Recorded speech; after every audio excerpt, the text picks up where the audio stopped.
தன்வினை, பிறவினை. தன்வினைனா, எழுவாய் ஒரு வினையை செய்தா அது தன்வினைங்க. ஈஸியா சொன்னா, நீங்களா படிச்சீங்கன்னா அது தன்வினை. பிறவினைனா, உங்க அம்மா உங்கள வந்து அடிச்சு படிக்க வச்சாங்கன்னா, அது பிறவினை. எழுவாய் ஒரு வினையை செய்ய வைத்தா அது பிறவினைங்க. இதனுடைய விகுதி என்ன? பிறவினையோட விகுதி என்னன்னு சொன்னாக்க, வி, ஈ, செய், வை, பண்ணுங்க.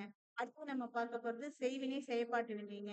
செய்பவரை முதன்மைப்படுத்தி சொன்னாக்க, அதாவது சப்ஜெக்ட் முதன்மையா வச்சு சொன்னாக்க, அது செய்வினைங்க. திருவள்ளுவர் திருக்குறளை எழுதினார். அது செய்வினைங்க. செயற்பாட்டு வினைங்கும்போது ஆப்ஜெக்ட ஃபர்ஸ்ட் கொண்டு வந்தாங்க. அது வந்து செயற்பாட்டு வினைங்க.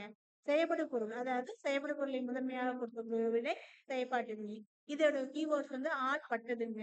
திருக்குறள் வள்ளுவரால் எழுதப்பட்டது. ஆட்பட்டது இருக்கு. நெக்ஸ்ட் வந்து இதை பாத்தீங்கன்னா இன்னும் கீவேர்ட்ஸ் என்னன்னா ஆயிற்று, போயிற்று, போனது.